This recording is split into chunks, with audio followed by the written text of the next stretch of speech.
Hello viewers, मैं हूँ दिनेश और आप सबको मेरे चैनल में फिर से स्वागत है। आज हम लोग बात करने वाले डीजी का फुल सिस्टम बारे में कि फुल सिस्टम कैसे होता है आइडियली उसके बारे में। और जैसे देखिए, डीजी में दो सिस्टम होता है। एक जो डीजी होता है उसका डीजी का नीचे डीजी का बेस में फ्यूल टैंक लगा हुआ होता है, और एक जो होता है जो अलग से फ्यूल टैंक आता है। ठीक है, हम लोग बात करेंगे सेकेंड टाइप में जो अलग से फ्यूल टैंक आता है उस बारे में। ज़्यादातर आपको जितने भी हायर वैल्यू का डीजी में देखने को मिलेगा उसमें अलग से फुल टैंक आता है, उसमें ही मिलेगा। या तो डीजी आपका बेसमेंट में होगा या फिर डीजी आपका सर्विस जो बिल्डिंग है उसमें होगा। ठीक है, चलिए वीडियो को शुरू करते हैं।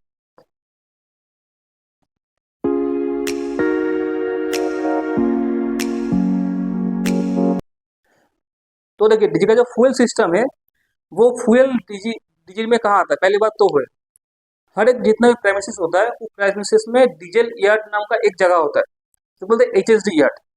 एचएसडी यार्ड से क्या हो, एचएसडी यार्ड में क्या होता है, एचएसडी यार्ड में कैप्सूल टाइप का टैंक आता है, कैप्सूल टाइप का जो अंडरग्राउंड होता है टैंक।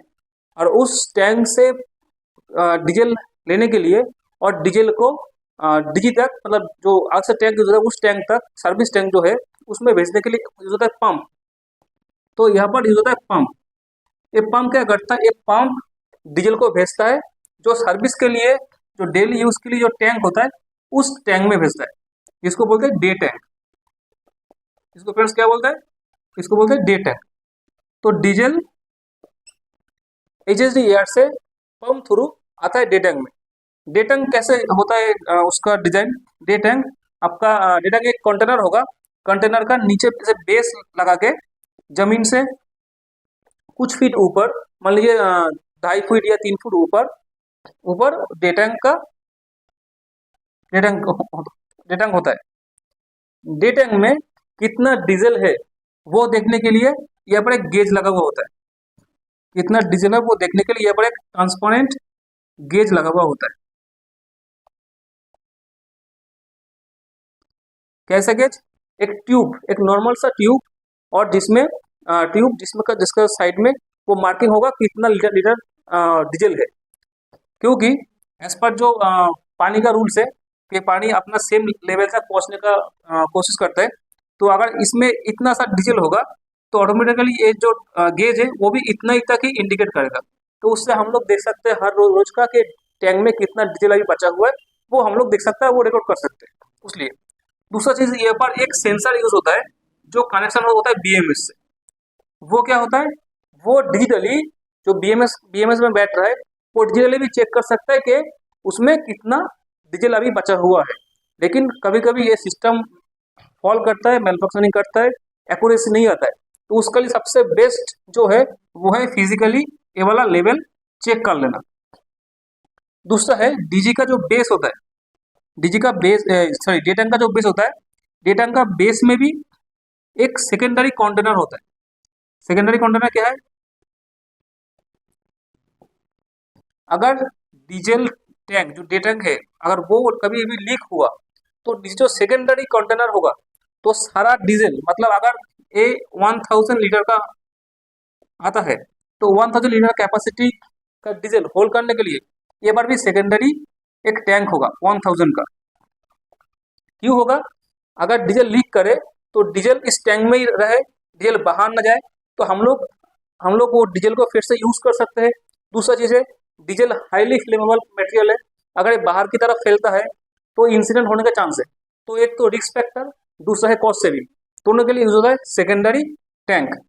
ये जो डे टैंक होता है इसका साइज लगभग आपका 1 मीटर बाई 1 मीटर होता है, और ये 1000 लीटर का कैपेसिटी में आता है, 1000 लीटर का।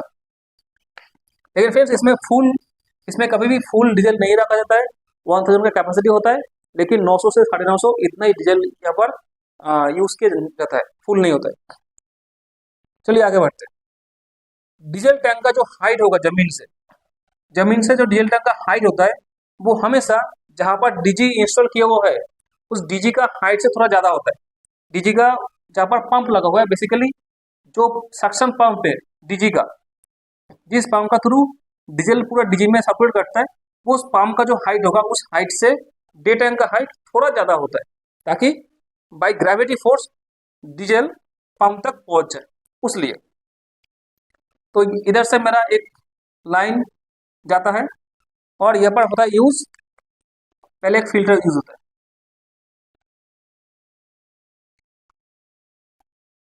सॉरी, एक नहीं, दो फिल्टर यूज होता है।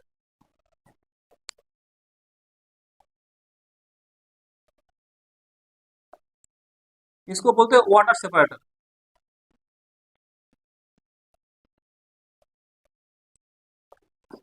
वाटर सेपरेटर क्या काम करता है?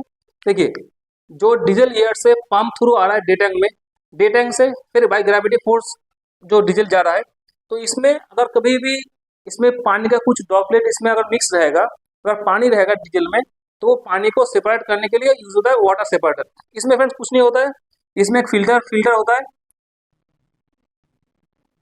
जैसे हम लोग को मालूम है जो डीजल होता है वो पानी से कभी हल्का होता है और वो हर वक्त ऊपर में रहता है। अगर हम लोग पानी और डीजल एक साथ में दे देंगे तो पानी रहेगा नीचे और डीजल रहेगा ऊपर।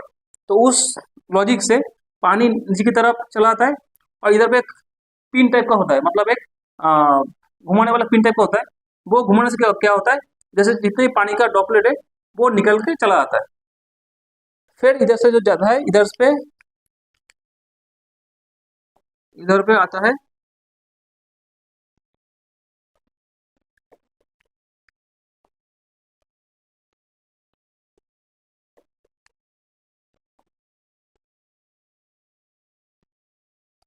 फिर वाटर सेपरेटर के बाद फिर जो आता है वो आता है फ्यूल फिल्टर।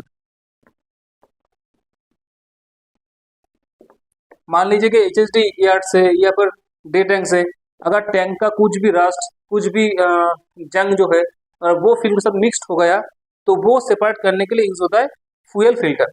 फ्यूल फिल्टर से वो वाला छलने के बाद फिर जो जाता है यूनिट में, वो होता है पीटी पंप। वो किस में जाता है? वो जाता है पीटी पंप में। पीटी पंप मतलब मतलब हो गया प्रेशर टाइमिंग पंप।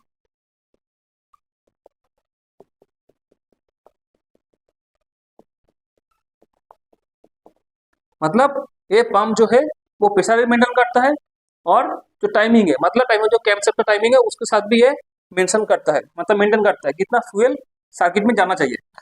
इसका डिजाइन कुछ इस तरह से, अगर फिजिकली देखेंगे तो ये डिजाइन आपको कुछ इस तरह से दिखने मिलेगा।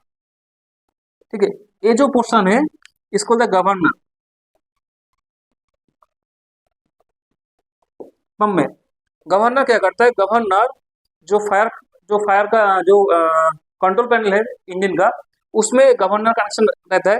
अकॉर्डिंग टू लोड, कितना लोड लोड आ रहा है अभी, उसका ऊपर डिपेंड करके कितना डीजल आगे भेजना है वो डिसाइड करता है इस गवर्नर। मतलब सिस्टम को गवर्न करना ही इसका काम है, उसलिए इसका नाम रखा है गवर्नर। पीटी पंप में और एक यूनिट है जिसको बोलते हैं शट डाउन वाल्व व और शट ऑफ वाल्व।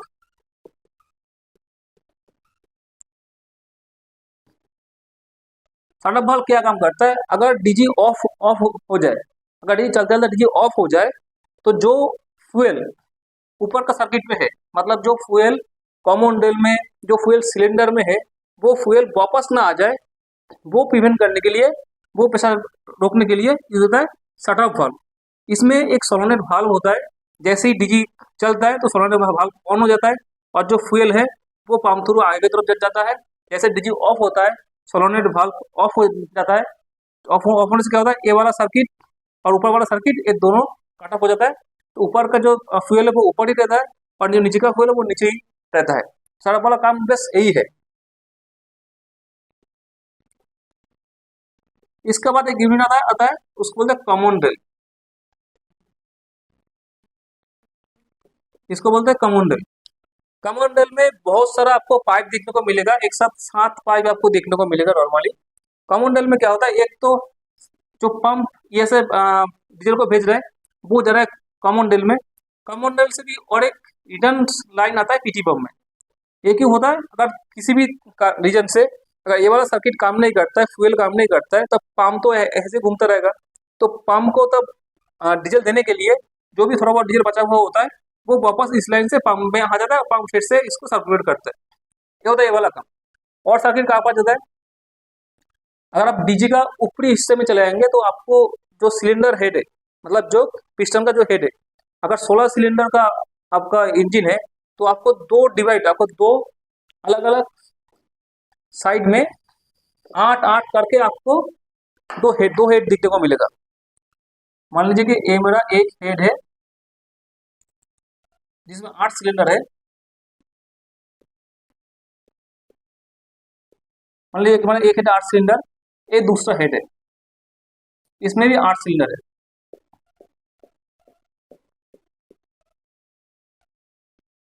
इसमें कॉमन लाइन है जहाँ से फ्यूल जाता है हर एक सिलेंडर में।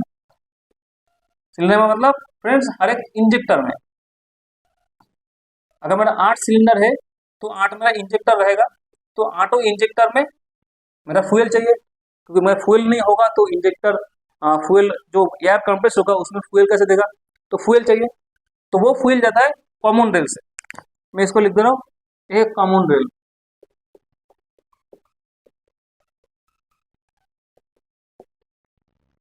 ठीक है, तो इसमें से लाइन जाता है मुझे एक, इस इसका ऊपर जा रहा है लाइन, एक लाइन जा रहा है इसका ऊपर। कितना हो गया, 2 2 4 सप्लाई लाइन हो गया। अब फ्रेंड्स जो पीटी पंप से जितने भी डीजल जा रहा है कॉमन रेल में, कभी कभी क्या होता है कि जो सिलेंडर में उतना फ्यूल का जरूरत नहीं पड़ता है, तब क्या होता है कुछ फ्यूल यहाँ पर बचता है। वो फ्यूल तब वो फ्यूल तब रिटर्न लाइन से आ जाता है मेरा डे टैंक में। टेल लाइन से आ जाता है मेरा डे टैंक में। और जो मेरा सिलेंडर सिलेंडर में जो जा रहा है उसमें से भी जो फ्यूल बचता है, उसमें से भी जो फ्यूल बचता है वो भी आ जाता है डे टैंक में। अब इसमें एक चीज है, कुछ कुछ सिस्टम में अभी जैसे कुछ कुछ सिस्टम में इम्प्लीमेंट हुआ है, वो पहले भी था। ये जो लाइन है ये सीधा डे टैंक में नहीं आता है, ये पहले रेडिएटर थ्रू, मतलब रेडिएटर का जो चेंबर होता है उसका नीचे हिस्से में कुछ ऐसा अरेंजमेंट होता है जहाँ से फ्यूल पास करता है। वो क्यों होता है, क्योंकि जो फ्यूल इधर से निकलता है, जैसे हम लोग को मालूम है क्या, सिलेंडर में जितना भी जो फोर्स में ब्लास्ट होता है सिलेंडर, लगभग टेम्परेचर 3000 से 4000 डिग्री सेंटीग्रेड तक होता है। तो उस चेम्बर से जो भी फ्यूल अगर कुछ बच के आता है, फिर उस सर्किट से आता है, तो उसका टेम्परेचर काफी हाई रहता है। तो वो टेम्परेचर अगर हाई रहेगा तो हम लोग डायरेक्टली डे टैंक में नहीं ले सकते, इसलिए फ्यूल को रेडिएटर थ्रू ट्रैवल करा के फिर लाता है डे टैंक में, ताकि वो टेम्परेचर डाउन हो जाए। लेकिन ये आपको हर एक सर्किट में देखने को नहीं मिलेगा, आपको कुछ कुछ सर्किट में देखने को मिलेगा। तो ये हो गया आपका 2 4 5, और 2 लाइन बचा है, और 2 लाइन का जाएगा कमिंस वाला ने। जैसे हम लोग क्या जानते हैं, जैसे डीजल स्टार्ट होता है तब डीजल का जो फ्यूल कंजप्शन है उस टाइम में ज्यादा होता है, और उस टाइम में जो सिलेंडर है, अगर मान लीजिए कि ए सिलेंडर है, में क्या होता है, इस सिलेंडर में जो कंप्रेशन होता है तब सिलेंडर उस मतलब इनिशियल स्टेज में सिलेंडर काफी कूल मतलब ठंड रहता है, उतना हॉट नहीं रहता है।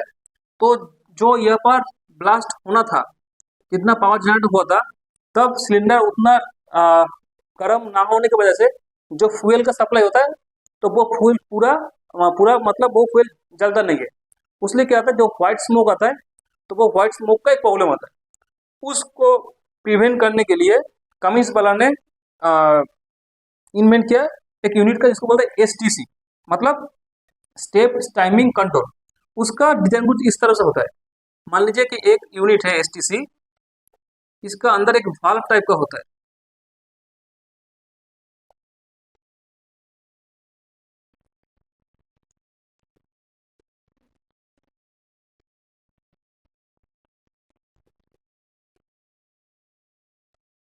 इसके अंदर एक वाल्व टाइप का होता है, और एसटीसी में फ्यूल का और लूब ऑयल का दोनों का होता है कनेक्शन। ये वाला फ्यूल का कनेक्शन, ये सप्लाई लाइन, और एक होगा रिटर्न लाइन। ठीक है, तो इसमें क्या होता है, जब डीजी ऑफ कंडीशन में होता है, डीजी चलाने का पहले, तो हम लोग क्या करता है, जो फ्यूल पंप जो लूब ऑयल पंप है, तो सर्कुलेशन पंप उसको हम ऑन करते हैं।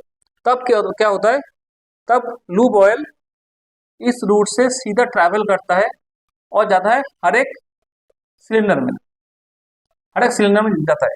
जैसे ही मेरा डीजी ऑन होता है, तब क्या होता है, पंप थ्रू कॉमन रेल से एक लाइन आता है यहाँ पर।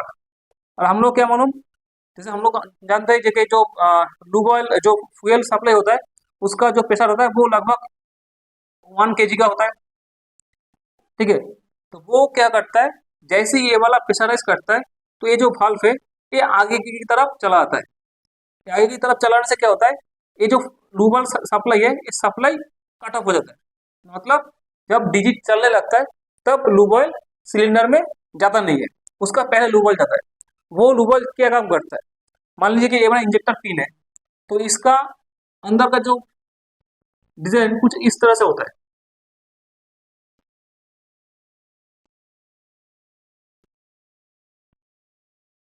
ठीक है।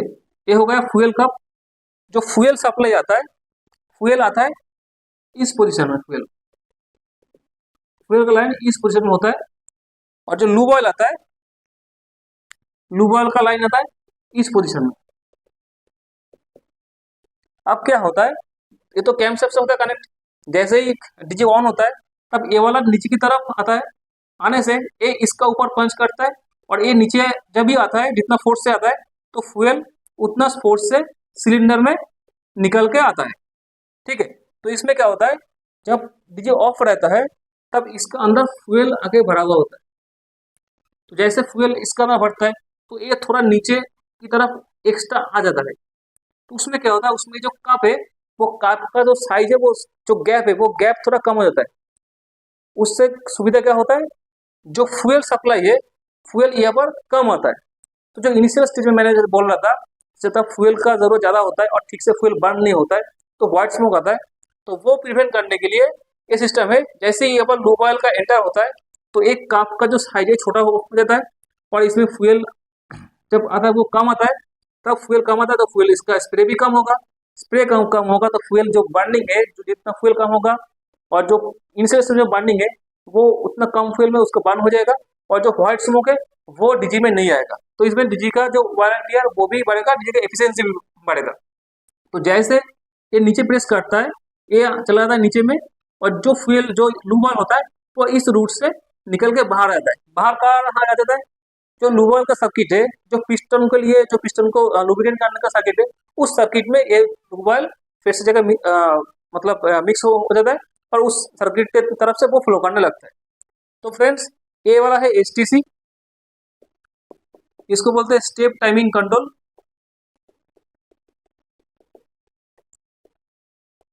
और ये वाला सेव आपको कमिंस का डीजी में ही दिखने को मिलेगा। किर्लोस्कर में और एक अलग सा डिवाइस यूज होता है, उसको बोलते हैं एमवीटी, मतलब मैकेनिकल वेरिएबल